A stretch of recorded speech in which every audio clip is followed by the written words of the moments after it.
Setelah itu tadi senang foto sama Syekh ya. Dan kemudian hari ini mau dengar ceramah dari Ustadz Syam seperti itu. Dan ada beberapa kabar gembira untuk teman-teman semua sebelum kita mendengar ceramah dari Ustadz Syam. Seperti yang Uma beritahu, ini rencana dan mohon doa karena insya Allah doanya teman-teman semua mustajab ya insya Allah. Bahwa program-program Maskan Hufat ini di waktu terdekat, mungkin di tahun ini atau paling lambat awal tahun 2022, insya Allah akan buka ma'had bahasa. Seperti yang teman-teman tahu, kita akan fokus 6 bulan dalam mempelajari bahasa Arab, percakapan dan juga membaca kitab. Jadi mungkin akan ada beberapa orang yang akan nanti masuk ke ma'had bahasa berdasarkan pilihan dia untuk teman-teman beasiswa atau para guru-guru nanti akan kita dahulukan.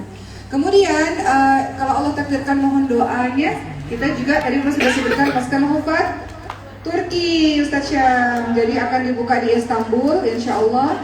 Program Maskan Hufat Turki dengan durasi ada yang 1 bulan, ada yang juga 1 tahun insya Allah kalau Allah izinkan. Sekarang semuanya masih diurus prosesnya sehingga nanti tahun depan insya Allah mudah-mudahan sudah bisa buka Maskan Hufat Internasional yang teman-teman akan belajar beberapa bahasa Arab, tentu saja bahasa Inggris, bahasa Turki, sehingga kalau teman-teman pengen peluang kuliah di sana bisa cari-cari informasi di sana kalau sudah di sana.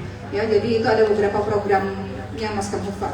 Kemudian kabar gembira juga insya Allah mohon doanya untuk teman-teman yang nggak pulang mudik. Sebagian pulang mudik kan tanggal 2 nanti pada pulang ya kan. Tapi ada sekitar 60 orang yang nggak mudik ada di sini semua. Kemanakah teman-teman? Apa yang kita lakukan di Lebaran nanti jangan sedih, karena takbiran kita akan di sini. Kemudian teman-teman akan sholat takbiran itu sambil dekor-dekor ya, tolong didekor dengan seindah-indah mungkin di sini dan kita buat tenda di samping kantor insya Allah. Dan kemudian nanti akan diumumkan secara resmi oleh tim program. Dan kemudian di hari rayanya kita akan mengajak anak-anak kampung sini untuk bergembira bersama. Ria Ricis juga akan hadir. Ya pulang ya, seneng ya. Katanya mau bagi-bagi THR katanya. Mau bagi-bagi THR. Mau bagi-bagi THR untuk mau bagi THR untuk santri dan juga manas junior katanya. Jadi di hari pertama Lebaran setelah sholat Id nanti insya Allah kita akan kumpul di tenda ya, nanti rundown acaranya akan disusun oleh tim program dan kemudian nanti akan datang Ria Ricis juga untuk mengikuti acara. Jadi teman-teman buat acara semenarik mungkin ya insya Allah. Jadi hari pertama kita bergembira lah dengan warga kampung insya Allah. Hari berikutnya doakan saja. Lagi-lagi Ria Ricis mengajak teman-teman jalan-jalan katanya. Allahuakbar kemana? Hari ini baru diskusi kemana ya? Mau ke Ancol, mau ke Dufan, mau kemana ya? Jadi kita menghitung berapa orang yang nggak pulang. Yang masuk di data sih 60 orang, nggak tahu kalau ada tambahan apa atau bagaimana karena dia mau beli tiket di Dufan katanya. Tapi nanti kita lihat tempatnya di mana. Jadi itu hadiah untuk teman-teman yang tidak pulang Lebaran. Ya, kenapa nggak pulang Lebaran? Mau nabung ya, mau irit-irit ya. Ya begitu. Nah untuk Ustadz Syam, teman-teman tahu nggak? Kalau Ustadz Syam ingat, dulu 2016 itu pertama kali Maskan Hufat dibuka. Jadi waktu pertama kali Maskan Hufat dibuka, Ustadz Syam tuh hadir sama Ustadz Maulana pembukaan Maskan Hufat. Waktu itu di Kucisya sama Ustazah Delaya, waktu itu kita masih 14 orang. Tak terasa sampai hari ini mungkin berjumlah sekitar 800 orang Ustadz Syam setelah 5 tahun berdiri. Yang tersebar di berbagai macam cabang, Bogor, Pekanbaru, Jambi, Medan, dan menyusul tempat-tempat lainnya insya Allah. Begitu ya teman-teman sekalian. Dan kemarin Uma dengan Ustadz Syam ini sudah lama kenal. Allah Subhanahu Wa Taala menganugerahi beliau suara yang sangat indah, masya Allah. Ya, Allah Subhanahu Wa Taala menganugerahi beliau kecerdasan yang luar biasa juga, sehingga cepat sekali belajarnya. Bahkan Uma ketika ceramah lagi di Islam Indah terkagum-kagum gitu ketika mendengar ceramahnya Ustadz Syam.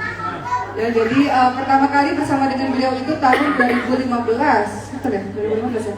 2015. Dan akhirnya kita terus bersama-sama setiap hari. Pertanyaan Uma tuh selalu gimana?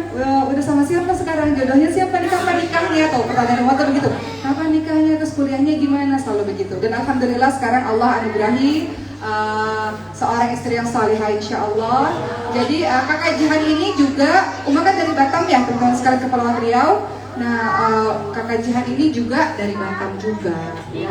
Jadi sama-sama di satu kota Batam, dan beliau bersama keluarganya punya ma'had ma'had tahfidz Quran di mana ya? Megamendung, Bogor. Nah, jadi beliau dan keluarganya memiliki ma'had tahfidz Quran juga.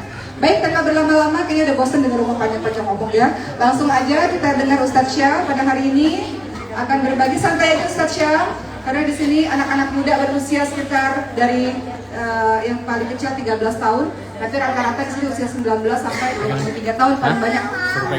Silakan Ustadz Syah berbagi kepada kita semua. Tidak lupa cabang-cabang ikut di sini. Ada Padang, Medan dan lain-lain. Ya, mereka juga pada ikut mau dengar Ustadz Syah. Ustadz Syah ini capek loh, sahur ngisi di TV, buka ngisi di TV. Sekarang mau datang ke sini untuk ketemu sama teman-teman. Ya, jadi kita doain semoga beliau dianugerahi kesehatan ya teman-teman sekalian ya. Silakan tafadhol Ustadz Syah. Tak lupa, kadang-kadang nih Uma selalu begitu, ini tidak baiknya Uma. Ada baba tercinta di situ. Kenapa baba selalu disebutin belakang? Ada baba tercinta yang senantiasa mensupport kegiatan Miskal Khufah. Ya silakan Ustadz Syah.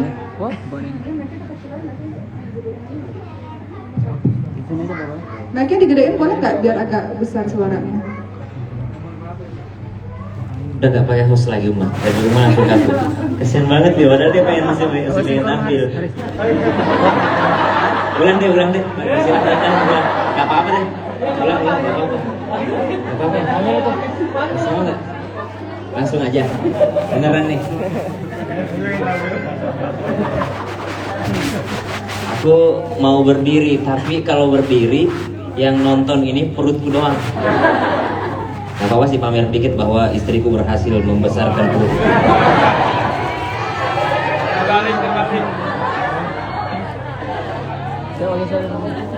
Bismillahirrahmanirrahim. Alhamdulillahirabbil alamin. Alhamdulillahilladzi khaliqal wujudi minal adam wa ja'alin nuri minadh dhulam wa mulkit taubati 'alan nadam wa mukhrijis sabri minal alam wa nashkuruhu 'alal masa'ib kama nashkuruhu 'alan ni'am. Fa nusalli 'ala rasulihil akram sayyidi waladi adam alladzi bushira bihi 'Isa bin Maryam حين كان يرفع قواعد بيت الله المحرم وصلى الله عليه وسلم وعلى أتباعه خير الأمم الذين بارك الله بهم كافة الناس العرب منهم والعجم فالحمد لله الذي أنزل على عبده الكتاب ولم يجعل له عوجا قيما لينذر بأسا شديدا من لدنه ويبشر المؤمنين الذين يعملون الصالحات أن لهم أجرا حسنا. جماعة جماعة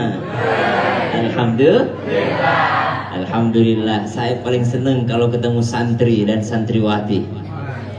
Teringat teganya orang tuaku mempesantrenkan aku. Karena tidak mungkin kita sanggup pesantren kalau orang tua kita tidak tega. Banyak yang gagal jadi santri karena mamanya menangis terus di rumah.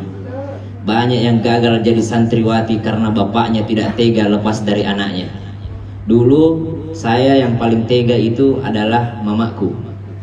Kalau setiap saya pulang kampung, kata mamaku, ngapain kau pulang? Siapa yang rindu? Akhirnya bapakku pun ikut-ikutan. Kalau di pondok kita wajib sholat berjamaah di masjid, di rumah sholat duha pun jadi wajib, sholat tahajud pun jadi wajib. Jadi kami selalu berpikir bersaudara, bro, enakan di pondok daripada di rumah. Akhirnya kita lebih betah di pondok daripada di rumah.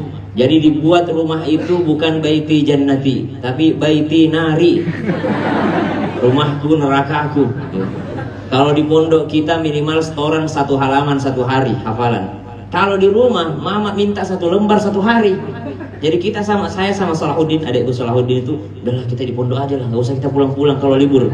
Ya, jadi setiap pulang pasti mama bilang, ngapain lagi kau pulang? Siapa yang rindu? Nanti dewasa baru mama bilang, setiap kau pulang, kau berangkat lagi ke pondok, pasti mama meneteskan air mata di kamar. Tapi kalau kau lihat mama meneteskan air mata, pasti lebih banyak air matamu dibandingkan air matanya mama. Jadi intinya kita yang bikin kuat kita di pondok itu kalau orang tua kita tega. Betul jamaah? Saya itu paling malas ceramah di Zoom. Kadang kita kasih pertanyaan tidak ada yang jawab. Kalau anak sekolah biasa harus on cam. Dia on cam, matanya kemana nggak tahu, kayaknya matanya di bawah main PUBG. Jadi dia terpaksa karena di absen kalau suruh ikut kajian kan. Jadi alhamdulillah berkat teganya orang tua lah kita masuk pondok. Dulu saya masuk pondok itu, nama pondok saya Al Imam Asim. Ya, jadi Al Imam Asim Ujung Pandang, Makassar. Masuk menghafal Al-Quran kelas 6 SD, dipaksa. Jadi masuk menghafal karena dipaksa. Saya tanya alasannya orang tua, alasannya bapak memondokkan kami waktu itu, ternyata alasannya bukan karena apa-apa. Karena dia lihat di sekolah kami sudah mulai cinta monyet. Dia lihat anaknya kayaknya udah puber anakku ini, langsung dimasukkan ke penjara suci. Jadi pondok itu penjara suci. Langsung bapakku khawatir anaknya nanti terjebak dan segala macam. Akhirnya kita masuk di pondok. Jadi saya duluan sampai di asrama dibandingkan koperku. Saya dijemput di sekolah pakai baju sekolah, langsung masuk ke Al Imam Asim, tidak bawa pakaian, tidak bawa apa-apa. Kita nyampe ke pondok langsung disuruh tinggal, baru dijemput bajunya. Jadi duluan kami masuk ke pondok waktu itu masih 10 orang. Sekarang santrinya 1.500. Waktu kami menghafal Quran itu masih pakai rumah panggung, rumah kayu. Masuklah ke pondok. Mamaku waktu awal-awal tidak setuju. Kata mama, ngapain anakku masuk menghafal Al-Quran? Karena dulu kan belum ada sosial media. Udah ada tapi masih Friendster, apalagi Facebook lah udah ada kali ya. Tahun 2008, tahun 2004 kayaknya. Lupa aku kelas 6 SD itu tahun berapa ya? Ya pokoknya kelas 6 SD lah. Belum ada sosial media. Jadi belum viral-viral tuh penghafal Al-Quran. Jadi di matanya mamaku itu kalau jadi penghafal Quran mau jadi apa nanti? Kerja apa nanti? Paling ujung-ujungnya jadi marbot masjid. Paling ujung-ujungnya paling tinggi jadi imam masjid, kata mamaku. Kenapa anakku kau masukkan menghafal Al-Quran? Mau jadi apa dia nanti? Dia tidak tahu anaknya jadi artis.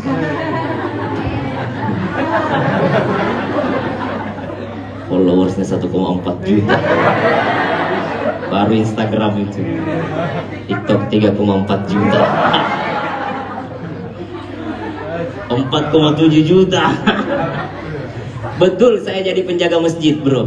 Betul ini. Jadi kata mamaku, paling-paling jadi penjaga masjid. Betul, saya jadi penjaga masjid. Tahun 2014 saya jaga masjid di Masjid Kubah Mas. Saya jadi imam di Masjid Dian Al-Mahri di Kubah Mas tahun 2014. Biar apa jabatanmu di belakang, kau tidak berani angkat kepala sebelum saya angkat kepala. Karena saya imamnya. Coba kalau saya masih sujud kau angkat kepala, batal sholat. Bahkan diancam nanti di hari kiamat ada orang dibangkitkan kepalanya kepala himar, kepala keledai. Siapa itu? Orang yang selalu mendahului imam. Karena banyak orang kalau terawih Ramadan itu dia cari di mana imam paling cepat. Terawih di mana kita bro malam ini? Di sana masjid ini. Kenapa sana imamnya? Siapa imamnya sana? Valentino Rossi. Pokoknya dia cari di mana imam pembalap, di situ dia pergi. Saya tidak mau sholat situ, di mana sana? Lebih cepat imamnya. Siapa? Marc Marquez. Dia cari imam yang paling cepat. Padahal kalau capek berdiri, duduk. Sholat sunnah itu boleh duduk, tapi setengah pahalanya daripada berdiri. Kalau sholat fardu wajib berdiri kalau mampu. Kalau sholat sunnah mau nyobain duduk, silahkan duduk, boleh. Tapi pahalanya setengah daripada berdiri. Kalau sholat sunnah tidak menghadap kiblat pun boleh. Kalau Nabi itu lagi naik onta, kalau waktunya sholat duha, kemana arah onta itu pergi, di situ Nabi sholat sunnah. Ya, tapi kalau sholat fardu wajib menghadap kiblat dan dalam keadaan berdiri harus kalau mampu. Tidak boleh tiba-tiba mau nyobain duduk enggak. Dan duduknya pun ada aturannya. Yang paling afdal duduk itu sholat duduk adalah duduk iftirash. Duduk iftirash. Apa itu duduk iftirash? Duduk di antara dua sujud. Kemudian duduk tarabbu. Duduk tarabbu itu duduk bersila. Ada lagi duduk yang terakhir, duduk tahiyat akhir apa? Tawarruk. Ya. Ada lagi duduk yang naik ke atas. Ada juga duduk selonjoran. Terakhir itu duduk di kursi. Terakhir itu duduk di kursi. Nah itu subhanallah kalau mau sholat duduk. Jamaah. Akhirnya saya masuk dalam menghafal Quran. Saya cerita pengalaman aja ya. Karena kalau mau cerita ilmu ada Dr. Oki, Masya Allah. Tahu nggak apa yang bikin Umar kagum sama saya? Dan saya kagum sama Umar kalau lagi syuting. Karena kita belajarnya pas iklan. Kata Ustaz Oki, kata Umar, bisa ya kau ceramah itu baru kau baca pas iklan. Dan Umar juga gitu. Bayangin Umar itu syuting hamil, ya kan? Terus baru melahirkan, syuting lagi, syuting. Kapan belajarnya coba? Kalau anaknya, mana anaknya asli eksklusif semua lagi, ya kan? Gak ada waktunya belajar Umar di rumah. Subhanallah, Umar baru baca di situ langsung diceramahkan. Subhanallah.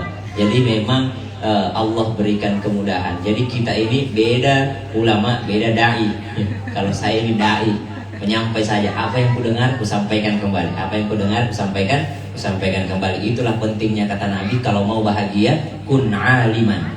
Jadilah pengajar. Kalau tidak bisa mengajar, au muta'alliman, jadilah pelajar. Tidak sempat juga pelajar, au mustami'an, jadilah pendengar. Tidak juga bisa mendengarkan, tidak sempat, au muhibban, atau jadilah orang yang mencintai. Apa itu orang yang mencintai? Sponsor. Jadi siapapun yang nonton sekarang ceramah ini, kalau Anda tidak mengajar di Maskanul Huffaz, tidak juga jadi santri di Maskanul Huffaz, tidak juga mendengarkan daripada bacaan-bacaan di Maskanul Huffaz, minimal Anda jadi sponsor donatur di Maskanul Huffaz. Iya dong. Masa tidak ada sama sekali andil kita dalam Al-Quran? Harus ada andilnya. Fala takunil khamisah. Jangan jadi golongan yang kelima kata Nabi. Sudah tidak mengajar, tidak mau juga belajar, tidak mau juga mendengar. Setiap ada Al-Quran, dia tidak menjadi orang yang mencintai ilmu. Jamaah, saya menghafal Quran bersamaan dengan adikku Salahuddin Nun. Kalau sanad sholat itu banyak sekali sanadnya. Ambil sanad di Syekh Ali Jabir, ambil sanad di bengkel tahfiz di Kiai Deden Makhyaruddin di Lewi Sadeng. Kemudian ambil sanad lagi di Syekh di Madinah. Banyak sekali sanadnya dia. Memang pemburu sanad. Setiap dikuliahkan itu cuma bertahan 3 bulan. Masuk kuliah beasiswa, berhenti lagi kuliah. Masuk lagi beasiswa, berhenti lagi kuliah. Kenapa nih orang tidak kuat kuliah? Ternyata dia lebih suka masjid daripada kelas. Akhirnya dikirim di kampus yang mana masjid terus. Di mana itu? Di Madinah. Akhirnya dia betahlah di Madinah. Tapi karena pandemi pulang kampung. Ya, akhirnya sekarang merengek minta kawin. Karena semua temannya yang pulang gara-gara pandemi kawin semua. Rata-rata yang pulang dari luar negeri itu pulang gara-gara pandemi, rata-rata menikah. Nah, kami menghafal Al-Quran bersamaan Salahuddin Nur. 2 tahun awal kami bareng. Tahun ketiga saya pisah. Saya di Masjid Raya Makassar, sholat di masih di Al-Imam Asim. Tapi sama-sama Al-Imam Asim, tapi saya cabang Masjid Raya Makassar. Karena di Masjid Raya Makassar semua dikumpulkan perwakilan daerah. Gurunya sama, badalnya sama. Akhir-akhir juz 20, guruku itu punya trik yang luar biasa. Setiap ketemu dengan saya, dia bilang, adekmu itu udah store juz 22. Masa kau baru juz 17? Jadi saya kebut lagi, kejar terus karena ada adekku. Setiap ketemu dengan sholat, guruku bilang, kakakmu itu udah juz 23. Kita tahunya itu pas wisuda. Jadi subhanallah, jadi begitu terus. Oh ternyata ini guruku biar memotivasi. Jadi kalau nggak apa-apa kita kalau menghafal Al-Quran itu teman-teman cari lawan lajunya. Nah, jadikan iri itu tidak semuanya buruk. Ada iri yang boleh, namanya ghibthah. Apa itu ghibthah? Ketika engkau iri melihat nikmatnya orang lain dan kau ingin seperti itu dan kau cari caranya biar seperti itu. Yang salah itu kalau hasud. Mana itu kau lihat nikmatnya orang lain dan kau berharap nikmat itu hilang darinya. Nah, kalau lihat, enak banget ya jadi ricis, enak banget ya begini-begini. Tidak semudah itu. Kalau kau iri hanya sekedar saya juga bisa seperti itu namanya hasud. Tidak senang melihat orang senang, susah melihat orang senang, senang melihat orang susah. SMS. Ya. Tapi kalau gitu, kok Kak Ricis bisa seperti itu ya? Apa ya rahasianya? Oh ternyata memang kalau malam tidurnya cuma berapa jam. Oh ternyata memang effortnya seperti ini. Oh ternyata memang usahanya seperti ini. Oh ternyata begini-begini. Nah itu namanya ghibtah, iri yang diperbolehkan. Jadi kalau lihat temannya, udah jus berapa dia? Skornya jus berapa? Cari caranya, cari rahasianya, cari ilmunya. Nah itu iri yang diperbolehkan. Yang tidak boleh adalah hasad atau hasud, iri melihat orang susah, dia senang melihat orang susah, susah melihat orang senang. Jamaah. Setelah 2015 saya dipanggil lah untuk ke Trans TV karena sebelumnya waktu masih bertiga, saya nulis skripnya, saya nulis temanya. Jadi Ustadz Maulana bilang begini, Syam, kau di mana sekarang? Di Jakarta Ustadz. Beasiswa ya? Beasiswa Ustadz. Cukup gak beasiswanya? Nggak terlalu cukup Ustaz. Namanya beasiswa itu teman, cair habis. Kata Ustaz Maulana, mau uang jajan nggak? Mau. Sini kau kerja sama saya, tulis semua ceramahku. Jadi setiap saya ceramah, konsep kau tulis. Bukan saya tulis Ustaz Maulana ceramah, enggak. Tapi setelah Ustaz Maulana ceramah, kami simpulkan apa yang diceramahkan, baru itu store ke Trans TV. Ketika kami nulis ceramah Ustaz Maulana, orang Trans TV lihat. Kata orang Trans TV, orang Islam itu indah. Mas Hans pada saat itu, nih anak nggak usah nulis ceramah Ustadz Maulana, suruh aja mereka yang bikin temanya. Jadi kami ditawari outsource di Trans TV. Kata orang Trans TV, mau nggak kalau bikin tema untuk Trans TV? Dibayar deh 100.000 per tema. Oh saya bilang 100.000 per tema, saya bikin 200 tema. Bro. Akhirnya aku bikin 200 tema. Yang ada di otakku 20 juta. Ternyata yang diterima cuma 3. Ternyata nggak semudah itu di belakang layar juga. Ya Rabbi. Nah 2 tahun bikin tema. Akhirnya Ustadz Maulana berangkat haji sama Mas Fadli. Sendirilah ummah ceramah di Islam itu indah. 1,5 jam kata Mas Hans sama Bu O pada saat itu. Diisi apa ya? Akhirnya diteleponlah saya, Syam, mau nggak kalau tampil di TV baca 1-2 ayat, ngaji 1-2 ayat, ngaji doang 1-2 ayat. Dalam hatiku, jangankan 1-2 ayat, santri tahfiz ini 1-2 juz lagi gua hajar. Kita kan biasa mengaji kalau ada orang mati bro.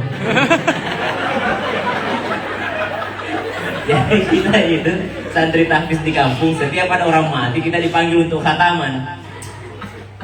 Ya itulah pentingnya anak kita Pak. Ada perwakilan orang tua di sini barangkali ya. Itulah pentingnya anak kita yang menghafal Al-Quran. Karena kalau cuma panggil anak santri untuk ngajiin kita kalau mati nanti, apalagi kalau santrinya bandel kayak saya, biasa saya baca kulhu 3 kali. Disuruh baca 3 juz, kulhu Allah aja 3 kali lah. Sama aja dengan 1 Al-Quran. Ngapain saya capek-capek, bukan bapakku ini yang mati. Itulah pentingnya anak kita langsung yang mengaji itu. Pasti beda kalau anaknya orang lain sama anak sendiri, anak kandung. Subhanallah.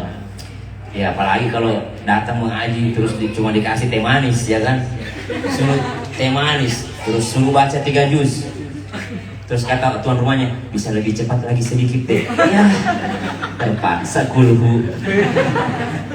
Ya jadi pentingnya anak kita yang membaca Al-Quran. Nah dipanggillah saya ke Trans TV ngaji, tampillah live. فبأي آلاء ربكما تكذبان.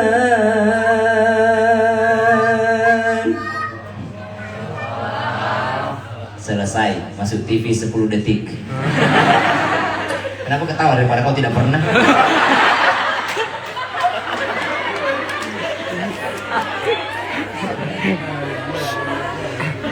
Canda. Baper baik. Akhirnya besoknya kata produsernya, boleh nggak ayatnya sama artinya? Siap. فبأي آلاء ربكما تكذبان.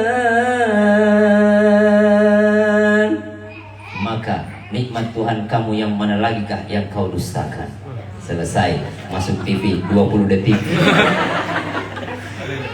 Ternyata besoknya kata Mas Hans, bisa nggak sama tafsirnya? Matilah aku. Ini tidak bisa, ini main-main. Kalau artinya terjemahnya kita cuma ikut departemen agama aja. Tapi ternyata itulah pentingnya silaturahim, guys.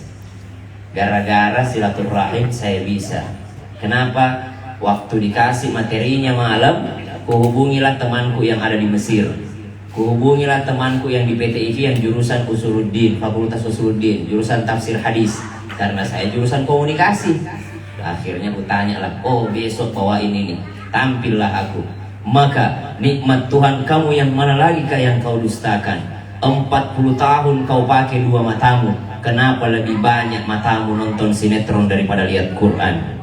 40 tahun dikasih dua mata sama Allah. Kenapa lebih banyak matamu lihat handphone daripada lihat Quran? 40 tahun kakimu dikasih sama Allah. Kenapa lebih banyak melangkah di mall daripada melangkah di masjid? 40 tahun dua telingamu dikasih sama Allah. Kenapa lebih banyak dengarkan musik dibandingkan dengarkan kajian, dengarkan Al-Quran? Nikmat Tuhan mana lagi yang kau dustakan? Alhamdulillah, masuk TV 1 menit. Dan begitu seterusnya. Akhirnya pulanglah Ustadz Maulana dari haji. Kita kan bro pemain cadangan. Kalau pemain inti ada, otomatis pemain cadangan keluar. Saya bilang, hai, berakhirlah karir. Habis karir nih, cuma bertahan di 1 menit doang. Ternyata Ustadz Maulana pulang, ini hebatnya Masya Allah beliau. Kata beliau, ceramah bawan no, ceramah bawan. Udah ceramah aja, udah ceramah. Ustadz saya nggak bisa ceramah Ustadz. Udah tinggal ini aja, baca aja. Kan kau dulu sering tulis ceramahku. Ternyata ada hikmahnya, saya sering nulis ceramah Ustadz Maulana dahulu. Akhirnya saya ceramah. Suatu ketika saya ceramah, itu kan kreatif kan, dapat komando dari atas control room. Itu pakai earpiece, pakai HT. Ternyata itu bahasanya itu tidak ada bahasa sopan. Ya Allah, saya lagi ceramah di TV. Ternyata kreatif lupa pasang earpiece, dia lupa pasang headsetnya itu. Terpaksa kedengaran semua sama orang. Saya lagi ceramah, apa kata produsernya Mas Hans? Apa sih sisaan ceramah itu kayak kanebo kering?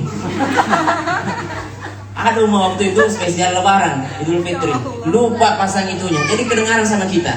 Dan itu biasanya kan kalau dimaki-maki sama produser di atas, kreatif sopan sama kita. Ustaz Sam, nanti ini lagi ya, lebih ini lagi ya, lebih ini lagi ya. Tapi kalau bahasa internal itu kasar, kayak kanebo kering ceramahnya. Bisa ceramah nggak sih? Ya Rabbi, itu ku dengar ya Allah.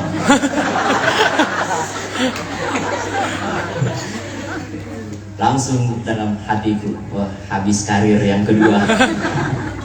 Tapi ternyata setelah itu belajar terus, dan alhamdulillah sampai sekarang masih ceramah di TV.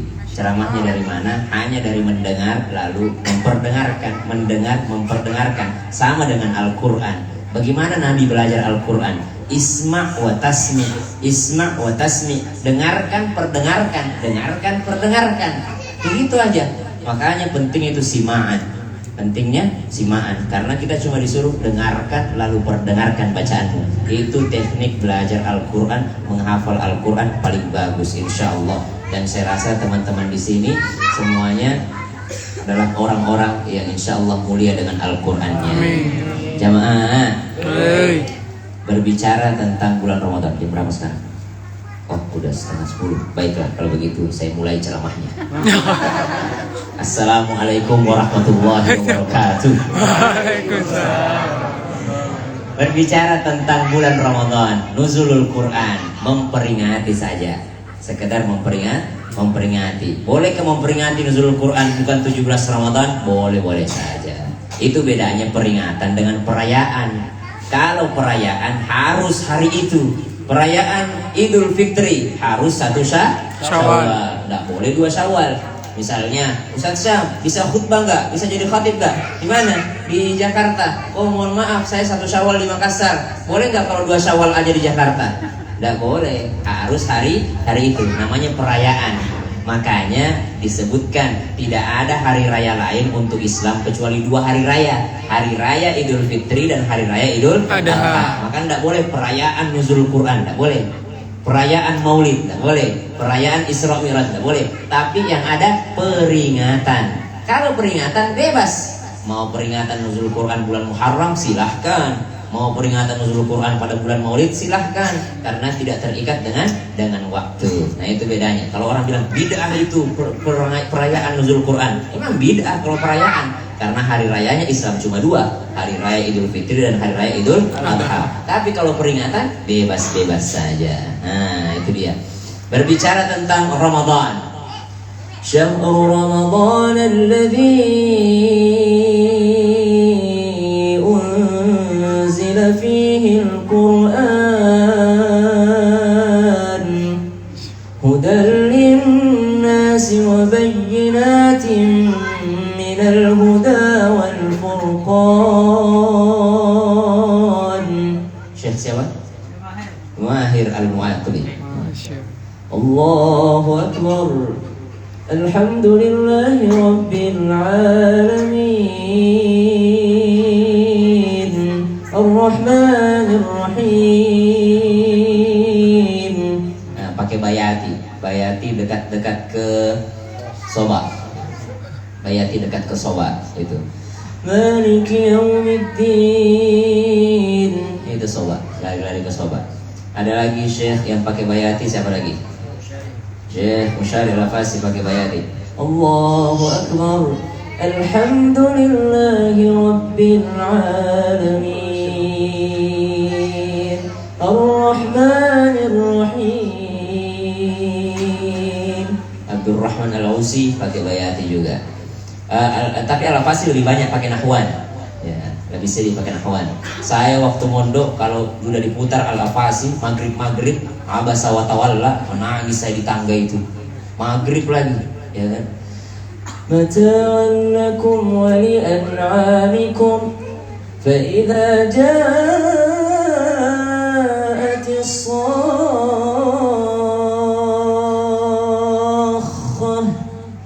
yawma yafirru al-mar'u min akhihi wa ummihi wa abihi. Masya Allah. Nagomnya Al-Afasi pakai lagu nahwan, ayatnya tentang berpisahnya anak dengan orang tua, tapi di hari kiamat. Yang bikin saya menangis, saya masih di dunia tapi sudah bisa sama orang tuaku. Kan katanya Pak idza ja'ati sokho, ya kan, kalau sudah ditiup sangkakala wa ummihi wa abi wa sahibatihi wa bani, itu tidak lagi saling memperdulikan orang tua dan anaknya. Saya merasa ini orang tua aku masih di dunia sudah tidak peduli sama saya dipenjarakan ini, udah dipondokkan. Namun ternyata hikmahnya luar biasa. Seandainya saya tidak dipaksa masuk menghafal Al-Quran, tidak ada saya kenal sama ummah, tidak ada saya kenal sama baba, saya tidak ada kenal sama ricis, apalagi saya tidak ada kenal sama jihad salsabil. Jodohku ketemu di TikTok. Jadi sayalah orang paling pertama yang protes kalau ada Ustadz bilang haram main TikTok. Karena saya bertemu istriku di TikTok. Cintaku bersemi di TikTok. Jadi ya platform itu ya ini aja, untuk seperti pisau ya teman-teman, bisa dipakai untuk kebaikan, bisa dipakai untuk keburukan. Nah, siapa lagi Syekh pakai bayati? Syekh Ayyub, Syekh Muhammad Ayyub. Alif Lam Mim. Allahu la ilaha illa huwal hayyul qayyum. Nazzala 'alaikal kitaba bil haqqi musaddiqan lima bayna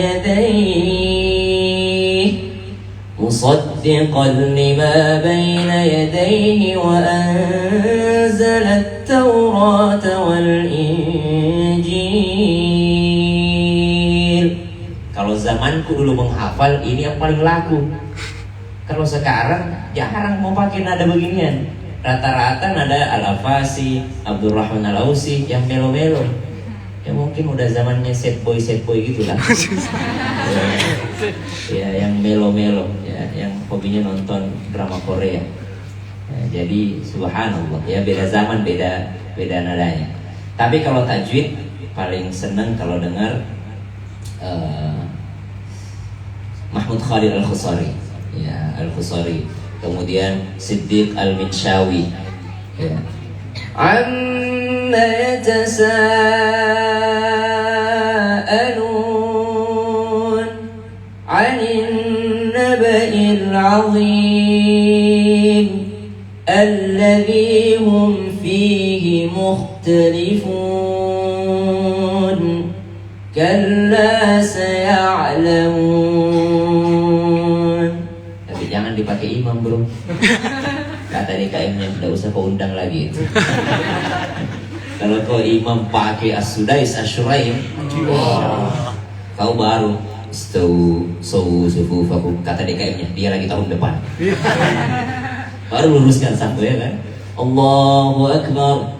Alhamdulillahi Rabbil Alamin Ar-Rahmanir Rahim Maliki Yawmiddin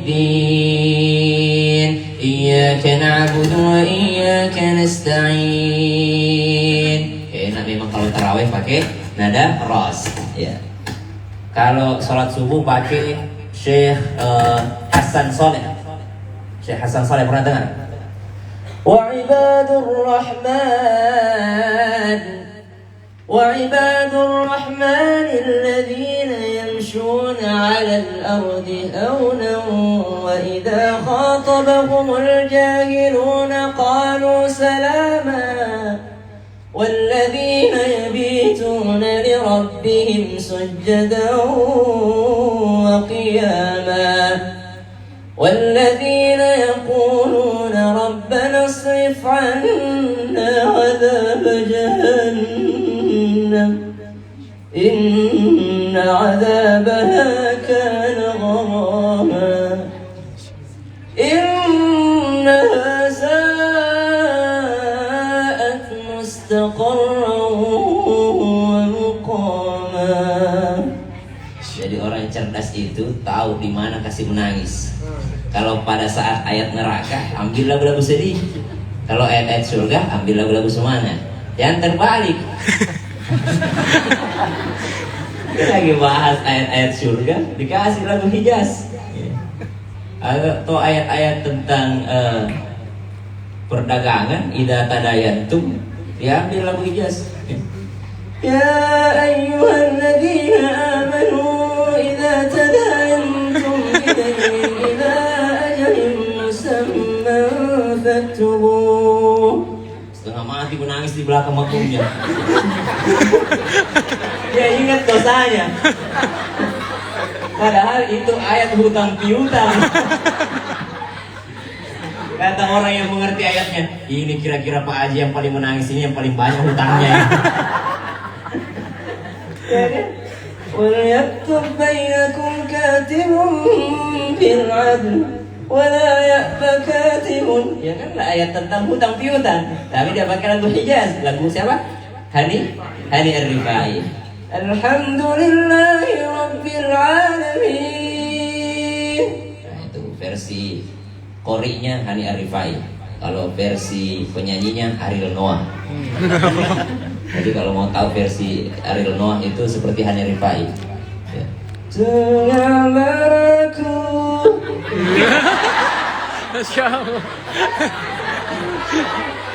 Suara hati. Kalau versi tuanya Ebit Geade. Banyak juga menangis ya kan. Ayah. Itu suara hidung, tapi tidak bagus khayshum, terlalu banyak khayshum, terlalu banyak suara hidungnya. Karena tidak semua huruf itu ada suara hidungnya. Apalagi kalau harus suara mulut. Tapi kadang enak kalau kita sholat ya.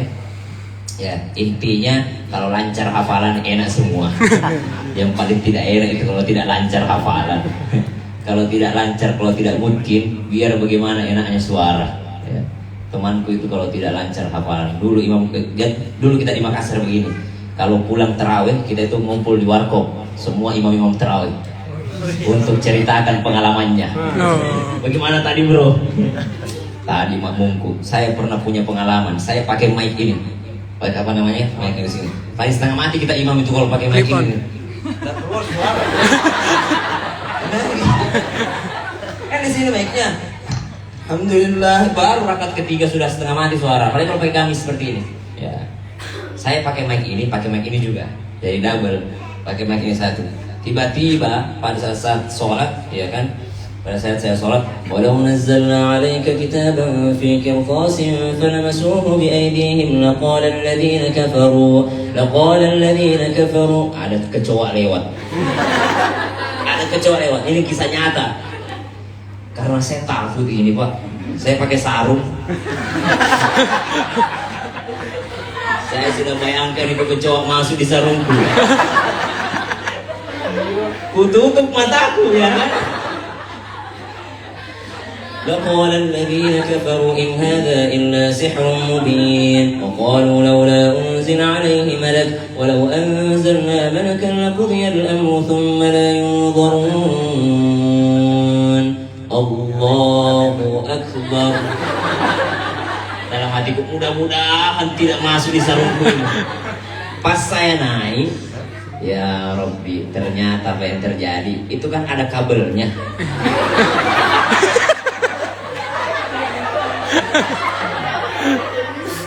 Itu kabelnya nyentuh kakiku. Saya kan lagi merem, Pak. Pas saya angkat, sami Allahu liman, astagfirullah. Kupikir kecoa, ternyata kabelnya. Ada juga temanku begini imamin. Kita itu kalau imam terawih kan yang rata-rata yang di otaknya itu imam terawih kalau baru-baru kita ya santri itu kalau belum terlalu mungkin hafalan yang kita ingat pada saat sujud ini apalagi bacaanku sebentar apa sambungannya hafalanku ini nggak aku tahu. Jadi pada saat sujud itu diingat terus. Oh sebentar lagi. Kalau ja'alnahu malakan la ja'alnahu rajulan. Udah terbayang-bayang gitu. Kalau ja'alnahu malakan la ja'alnahu rajulan. Jadi temanku itu pada saat tahiyat dia murojaah. Pada saat tahiyat dia murojaah. Kenapa sih relate banget ya? Pada saat tahiyat dia murojaah. Dia bacanya itu kan. Oh, walau masa billahi wal dia bacanya. Akhirnya sudah yakin kan? Ini sudah rukunnya tahiyat. Rukunnya apa? Ya, syahadat, selawat selesai. Rasulullah Muhammad. Barulah dia murojaah. Cerita begitu di warkop. Ternyata pada saat salam saking fokusnya sama hafalannya. Bismillahirrahmanirrahim.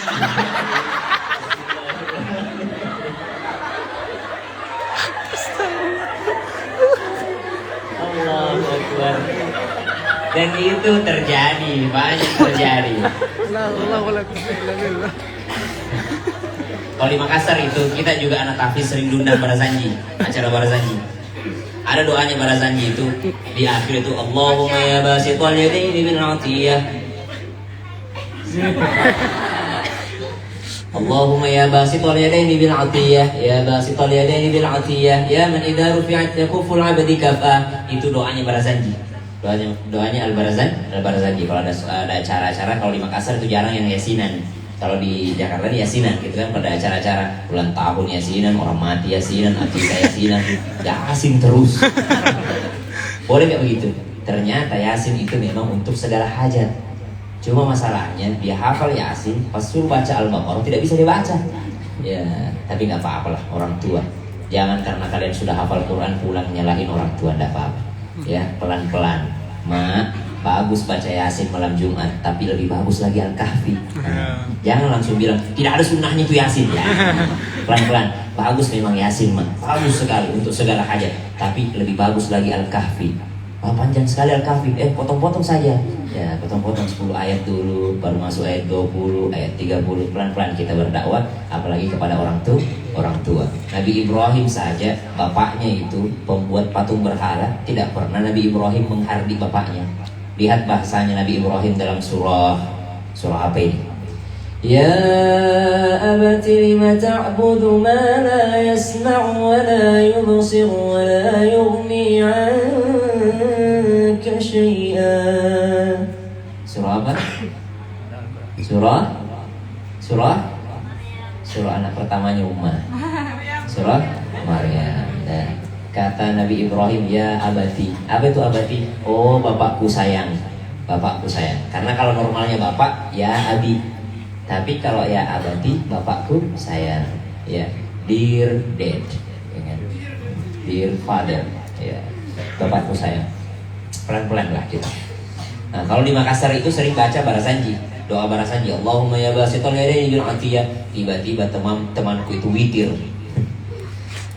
Sami Allahu liman hamidah. Harusnya Allahumma hdina fi man hadait.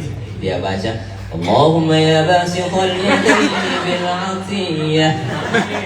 Ya banyak begitu, banyak yang seperti itu. Ya bagi-bagi pengalaman, ada yang lupa, ada yang apa.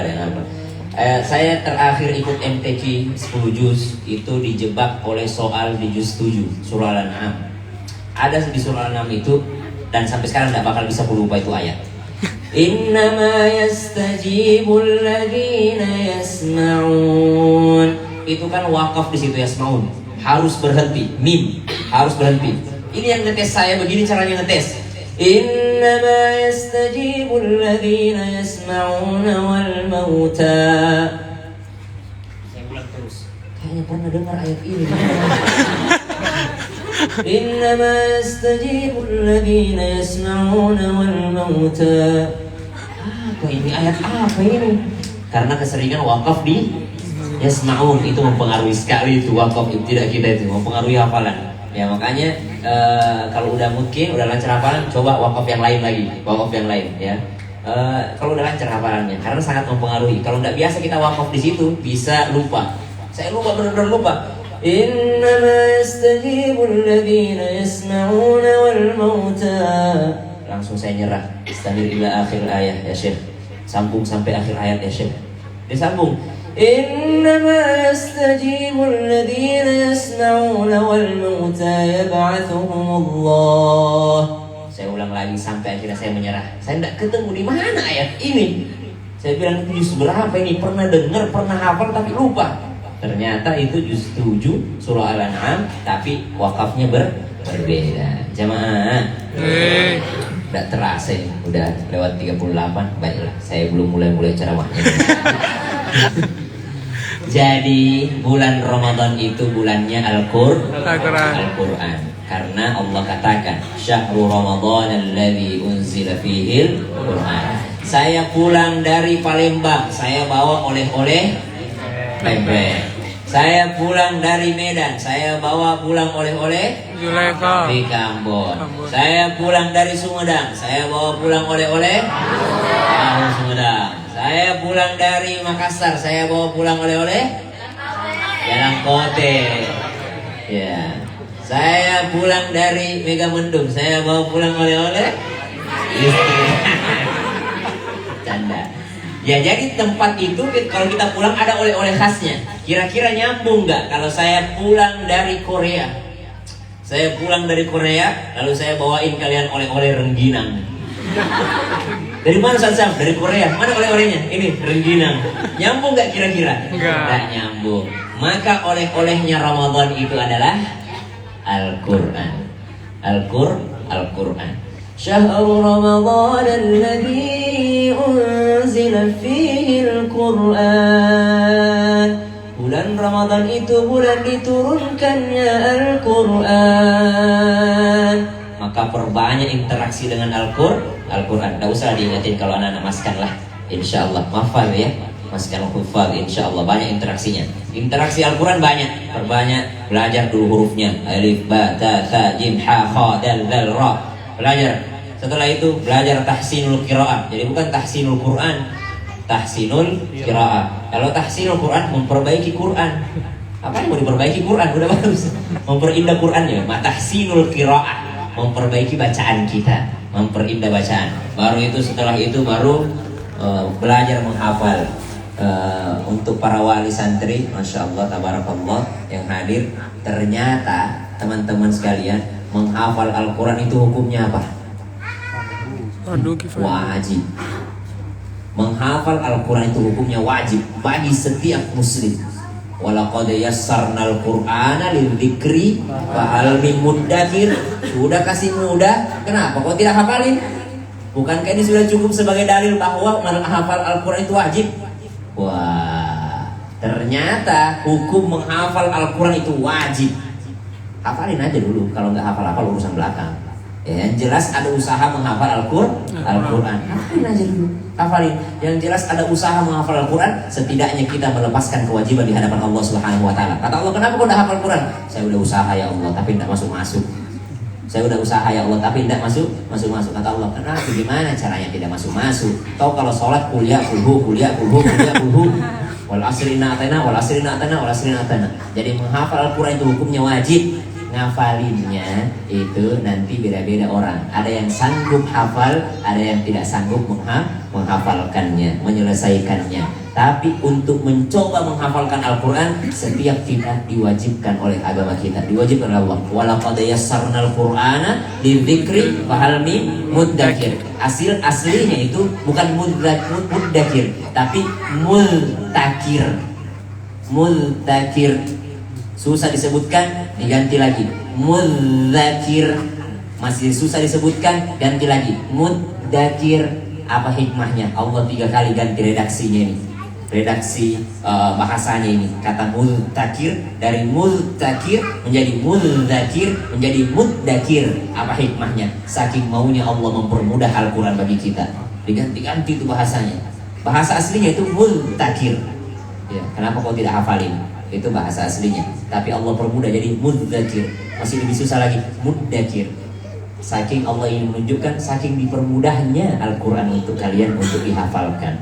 Masya Allah, tabarakallah. Jadi tanamkan di mindset teman-teman bahwa Al-Quran itu mudah dihafalkan. Jamaah, insya Allah mudah-mudahan kita semua berkumpul kembali di surganya Allah, di jannahnya Allah bersama dengan Al-Quran. Allahumma arhamna bil Quran waj'alhu lana imaman wa nuran wa hudan wa shifaa'an wa rahmah.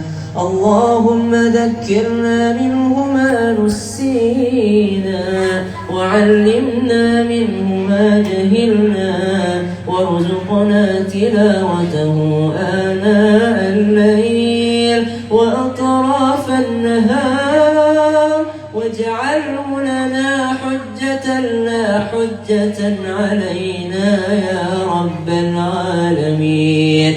Allahumma ij'alna min ahli al-Qur'an alladhina hum ahluka wa khassatuka ya dhal jalali wal ikram. Allahumma ij'alil Qur'ana rabi'a qulubina wa nura sudurina wa jalaa'a ahzanina wa dhahaba humumina برحمتك يا أرحم الراحمين. اللهم تقبل منا صلاتنا وصيامنا وقيامنا وقراءتنا من القرآن العظيم. اللهم اغفر لنا ذنوبنا ولوالدينا ولوالدينا وارحمهم كما ربونا صغارا. اللهم اجعلنا من عبادك الصالحين واجعلنا من العلماء العاملين. ربنا آتنا في الدنيا حسنة. يا الله يا رحمن يا رحيم. Kami berkumpul di sini tidak lain dan tidak bukan untuk membuktikan cinta kami terhadap Al-Quran. Permudah kami untuk menghafalkannya. Jadikan kami orang-orang yang senantiasa berinteraksi dengan Al-Quran, ya Allah. Ya Allah, tuntun kami menjadi hamba-Mu yang saleh, dan jadikan kami orang yang berilmu yang mengamalkan ilmunya. Ya Allah, di antara kami di sini ada santri dan santriwati yang tidak sempat pulang menjenguk keluarganya, orang tuanya. Biarlah ya Allah tahun ini kami tidak berkumpul dengan orang tua kami, tapi kumpulkan kami dengan orang tua kami nanti di Jannatul Firdaus. Kami semua di sini bercita-cita memberikan mahkota kebanggaan untuk orang tua kami di akhirat kelak. Atas jasa-jasa mereka melahirkan, membesarkan, mendidik kami ya Allah. Mungkin mereka berkabar kepada kami bahwa mereka baik-baik saja di kampung. Mungkin di sana ada yang sedang sakit, maka sembuhkan ya Allah. Mungkin ummi kami sedang sakit, sembuhkan ya Allah. Kalau mereka sedang susah, mudahkan urusannya ya Allah.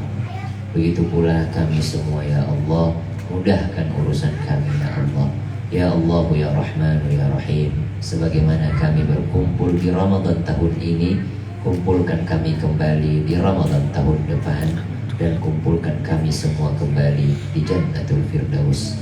Wabil khusus untuk kakak kami, orang tua kami, pembina kami, Doktor Ustazah Okisniana Dewi Umma, sehatkan ya Allah, berikan umur panjang, jadikan keturunannya keturunan yang soleh dan solehah, jadikan keluarganya bersama Abang Rio menjadi keluarga yang sakinah mawaddah warahmah. Begitu pula Maskanul Huffaz ini ya Allah, tidak lain dan tidak bukan niat kami di sini hanya untuk lebih dekat denganmu melalui Al-Qur'anmu ya Allah. Permudah urusannya ya Allah. Bagi orang-orang yang mencintai ilmu, para donatur, berikan rezeki yang banyak, mudah, halal lagi berberkah. Ya Allah ya Rahman ya Rahim. Di antara ceramah kami tadi, kami memperdengarkan beberapa bacaan Imam Masjidil Haram. Kami tahu di antara kami di sini ada yang ingin sekali berkunjung ke sana ya Allah. Maka undang kami semua untuk sholat di Masjidil Haram. Undang kami semua untuk sholat di Masjid Nabawi. Undang kami semua untuk sholat di Masjidil Aqsa ya Allah.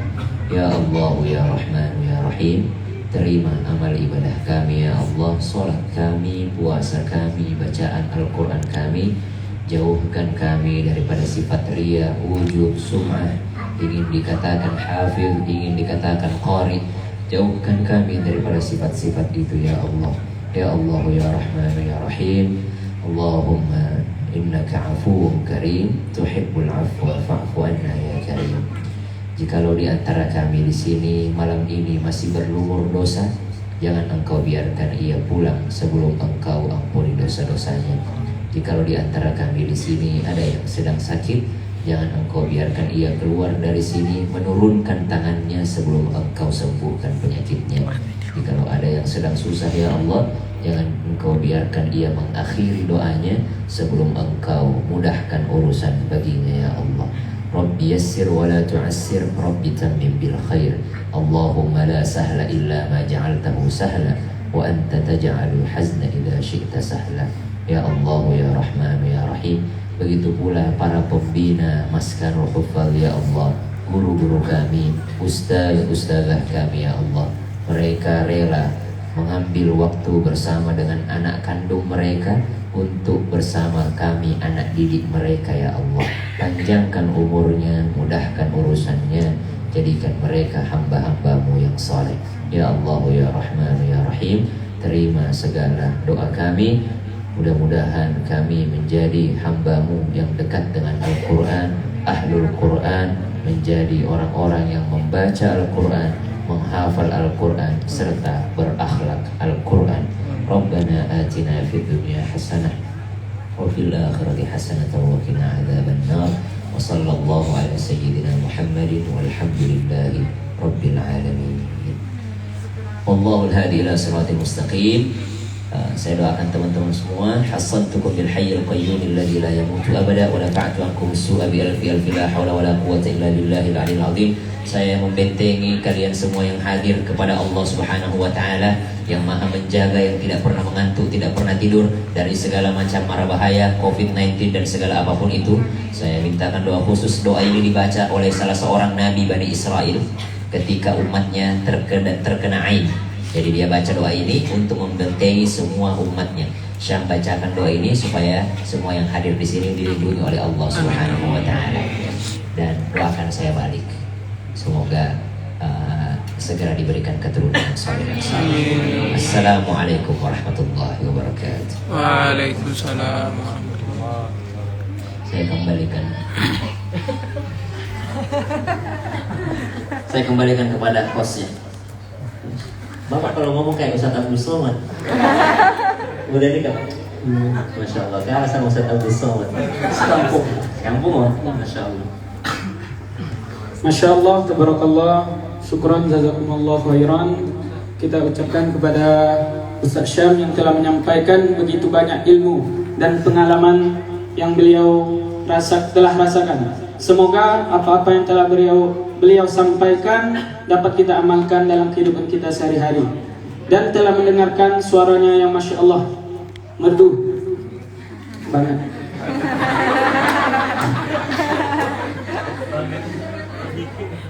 Semoga Allah senantiasa menjaga beliau dan istiqomahkan beliau. Amin amin ya rabbal alamin.